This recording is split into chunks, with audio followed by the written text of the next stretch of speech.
Assalamualaikum guys, selamat datang kembali di Guru Gembul Channel. Sekarang kita dihebohkan oleh berita-berita yang sangat mistik. Pertama tentang pecirit doll, yaitu boneka yang katanya memiliki arwah dan kemudian kita harus merawatnya sedemikian rupa. Baik itu harga belinya maupun biaya perawatannya itu luar biasa mahal. Kemudian kita juga diberitakan tentang ada orang yang menendang sesajen di Gunung Semeru karena alasan ini dan itu dan sebagainya. Berita-berita itu menghiasi media-media yang kita miliki. Pada faktanya saya ingin sampaikan begini Baraya, bahwa apa yang mereka lakukan itu benar, bahwa boneka itu harganya sekian itu benar, kemudian ada orang yang nendang sesajen juga benar. Tetapi fenomenanya palsu dan ini ada dalam kehidupan dunia post-truth, dan post-truth sendiri adalah sebuah konsep yang salah. Jadi ini adalah kesalahan di atas kesalahan. Maksudnya kalau Baraya misal jurusan filsafat, Baraya akan menemukan ada beberapa kejanggalan dalam fenomena ini. Tapi kalaupun Baraya memang bukan jurusan filsafat sama seperti saya, maka ada saran dari saya adalah begini Baraya. Kalau Baraya menemukan sebuah fenomena yang oleh masyarakat diikuti, maka fokuskan perhatian pada hal yang sebaliknya. Karena 98% manusia di dunia ini digiring untuk menemukan sesuatu. Maka kalau Baraya mau menemukan satu makna yang sesungguhnya, maka balik badan, maka Baraya akan menemukan realitas yang sesungguhnya. Jangan ikutin apa yang menjadi fenomena di masyarakat. Tapi kalau mau mendengarkan penjelasan yang lebih jauh lagi, kita akan berbicara dalam konteks filsafat, sejarah, dan teologi. Jadi ayo kita bahas.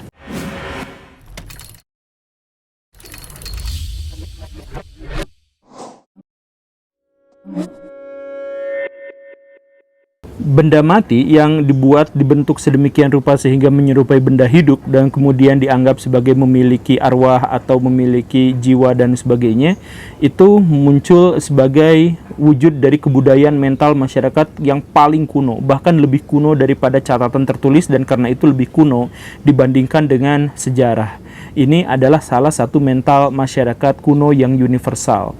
Kenapa manusia menganggap bahwa benda yang dibentuk menjadi memiliki arwah?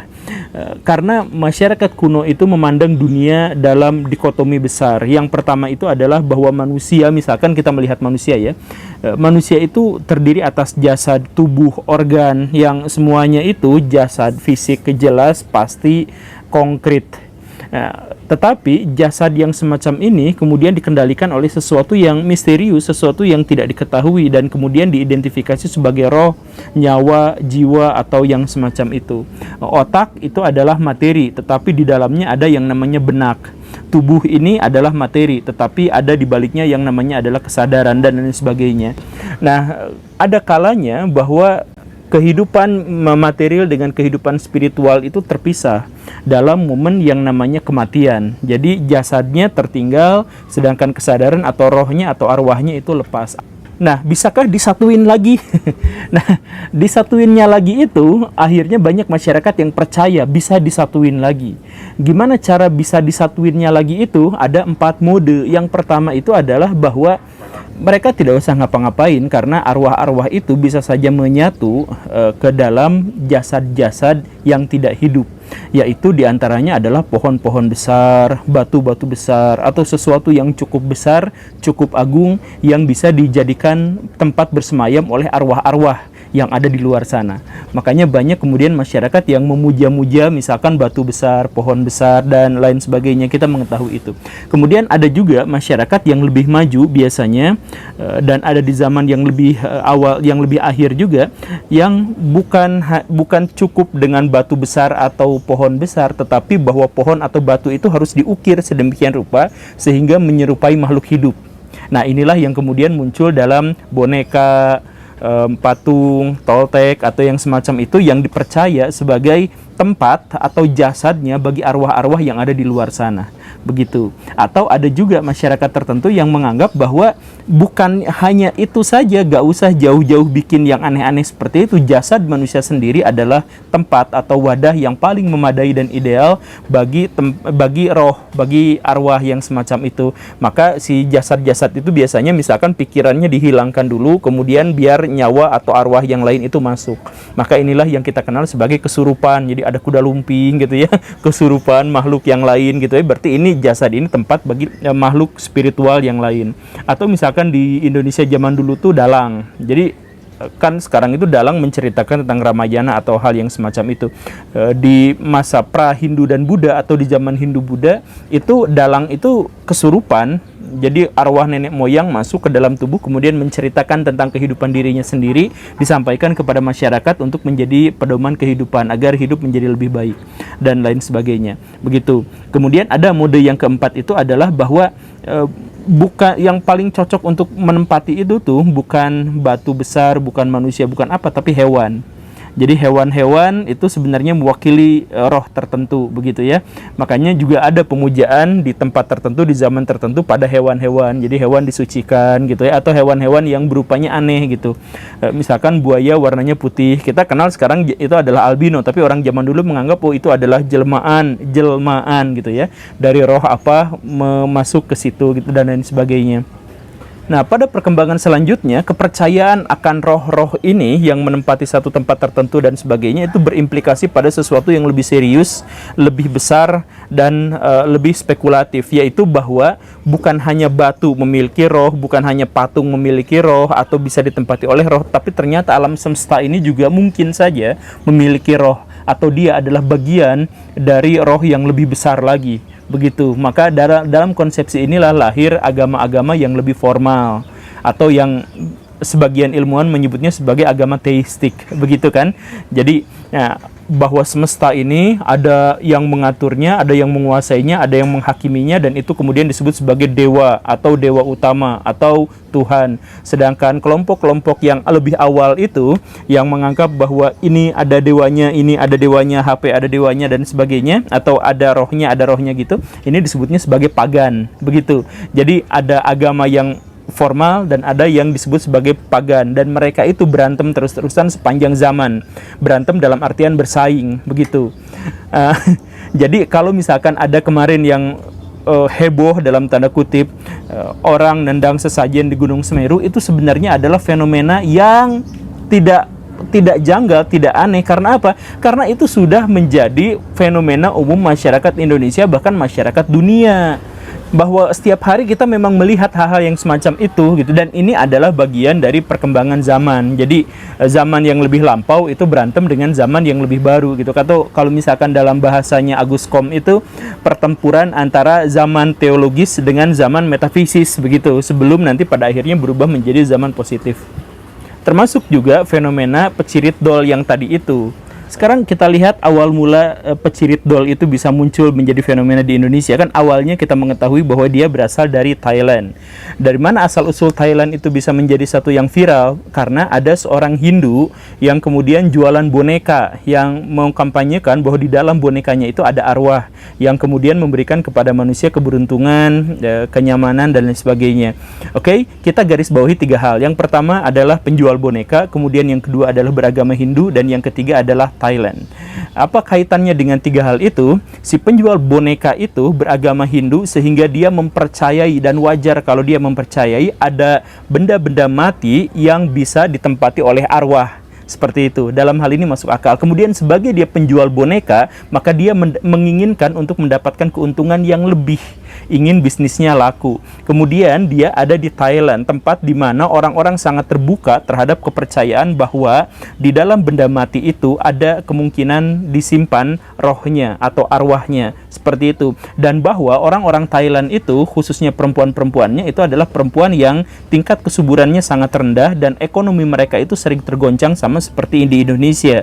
Maka dengan fenomena-fenomena seperti itu, maka akan menghasilkan penjualan boneka yang sangat luar biasa, dan si penjualnya untung besar. Dia bisa mendapatkan kenyamanan spiritual dia, kepercayaan spiritualnya terakomodasi, tetapi di sisi lain dia bisa mendapatkan keuntungan yang sangat luar biasa dari jualan boneka murah menjadi boneka mahal. Dari harga boneka yang 100.000 dia bisa jual sampai 50 juta rupiah. Begitu. Itu rumusnya di situ. Nah, kemudian melihat kesuksesan di Thailand, maka orang-orang yang kepentingan ekonomi atas hal ini juga melihat pangsa pasar di Indonesia.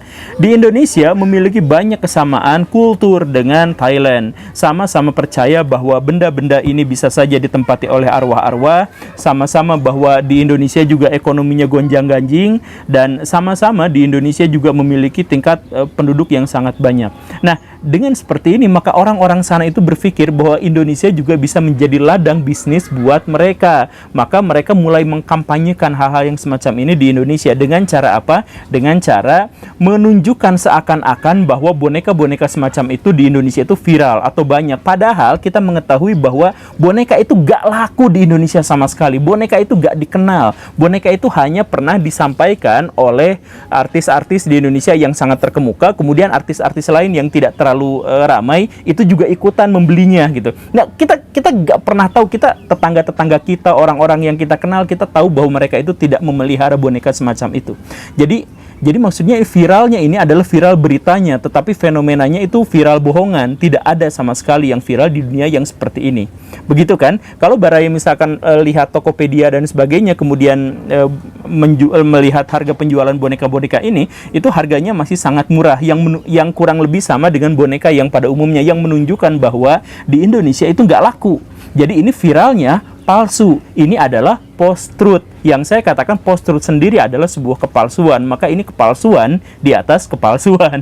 Begitu. Tetapi kenapa ini dimunculkan? Ya tentu saja untuk bisnis, untuk mendapatkan keuntungan yang lebih besar. Misalkan si penjual boneka bisa mendapatkan untung yang lebih besar. Bonekanya sama tapi bisa dijual dengan harga yang lebih mahal. Kemudian si artis-artis itu juga mendapatkan keuntungan karena dia mendapatkan konten yang menjadi lebih viral. Begitu kan? Kemudian artis-artis yang tidak terkenal juga menjadi lebih terkenal karena dia memelihara itu baru-baru ini, kemudian diliput sama media gosip dan sebagainya, dan akhirnya namanya terangkat kembali. Kemudian para konten kreator, saya atau Pak Deddy Kobisa, itu mendapatkan konten juga yang akhirnya bisa mendapatkan keuntungan bagi mereka. Kemudian wartawan itu diwawancara, ini hoax, ini halu dan sebagainya, sehingga mereka dapat proyek juga. Kemudian para ulama-ulama itu mengeluarkan fatwa haram, fatwa ini ya, mereka juga akhirnya dapat kecipratan untuk bisa lebih terkenal dan sebagainya. Jadi kebohongan di atas kebohongan ini adalah bagian dari bisnis yang sangat menggurita dan sangat besar.